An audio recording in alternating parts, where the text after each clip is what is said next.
Assalamualaikum warahmatullahi wabarakatuh. Ketemu lagi bersama saya Nasya Korelia NIM 26 dari Prodi Biologi B. Pada video kali ini saya akan membuat herbarium basah dan herbarium kering. Sebelumnya video ini saya buat untuk memenuhi tugas praktikum sistematika tumbuhan tingkat tinggi. Apa sih herbarium itu? Nah, herbarium adalah suatu koleksi spesimen tumbuhan yang diawetkan beserta dengan datanya. Kemudian apa saja sih macam-macam herbarium itu? Nah, herbarium itu terbagi menjadi dua. Yang pertama ada herbarium basah dan herbarium kering. Herbarium basah merupakan awetan dari suatu hasil eksplorasi yang sudah diidentifikasi.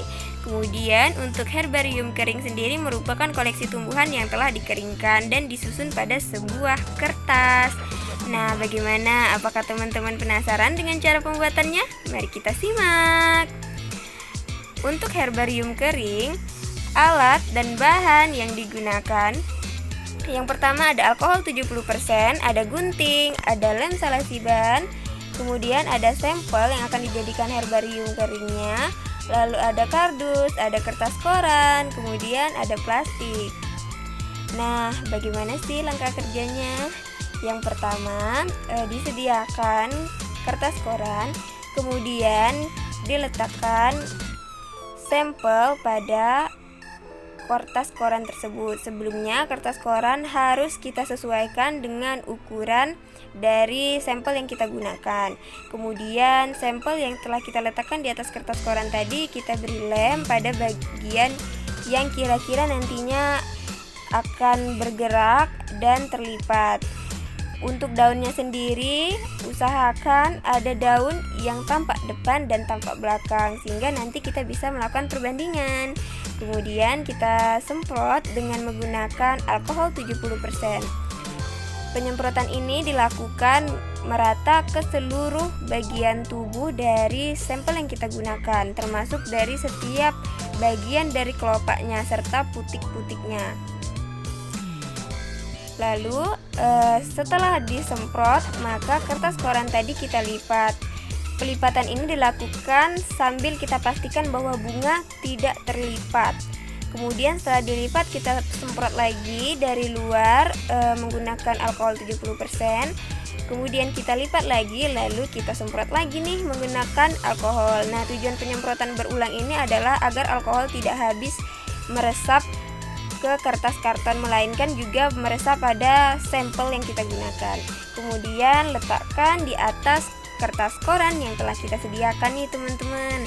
Lalu kita lipat, dimana pelipatan koran kardus ini diusahakan untuk menutupi seluruh bagian tubuh dari sampel, dimana kertas kardus ini dapat mencegah pergerakan yang terjadi sehingga dapat memperkecil kemungkinan kegagalan pada pembuatan herbarium kering.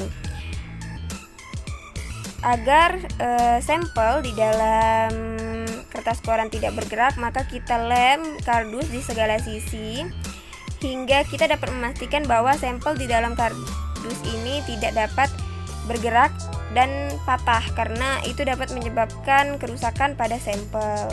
Nah, sebaiknya sampel ini ditutupi dengan kertas kardus seluruh bagiannya. Sedangkan pada video ini hanya sebagian saja. Lalu praktikkan menutupnya lagi dengan bagian kertas kardus yang lain. Setelah tertutup sempurna, maka selanjutnya adalah kita tutup dengan menggunakan plastik nih teman-teman. Sama seperti langkah pada penggunaan kertas kardus, penggunaan plastik sendiri juga harus menutupi seluruh bagian dari sampel yang kita gunakan nih teman-teman. Nah, agar plastik tidak terbuka, kemudian sampel bergerak di dalamnya, kita beri lem sehingga plastik tidak akan dapat terbuka dan sampel di dalamnya tetap terjaga dan tidak bergerak sehingga sampel tidak rusak. Kemudian herbarium dijemur selama 5 hari dan ditimpa barang berat seperti batu. Nah, setelah 5 hari inilah hasilnya, diletakkan di atas kertas. Lalu untuk herbarium basah, alat dan bahan yang digunakan adalah Yang pertama ada alkohol 70%, kemudian ada sampel, lalu ada tempat peletakan herbarium basahnya. Nah, bagaimana sih langkah kerjanya? Langkah kerjanya yang pertama adalah masukkan alkohol ke dalam wadah untuk spesimen sebagai herbarium basah, kemudian masukkan spesimen tersebut ke dalam wadah yang sudah berisi alkohol 70%. Tara! Herbarium basahnya sudah jadi nih teman-teman. Bisa kita amati nih apakah ada perubahan atau tidak. Herbarium basah sendiri mampu bertahan cukup lama, tetapi jika dibandingkan dengan herbarium kering, maka yang memiliki daya tahan lebih lama adalah herbarium kering. Sekian video dari saya. Apabila terdapat kesalahan, saya mohon maaf. Saya akhiri. Assalamualaikum warahmatullahi wabarakatuh.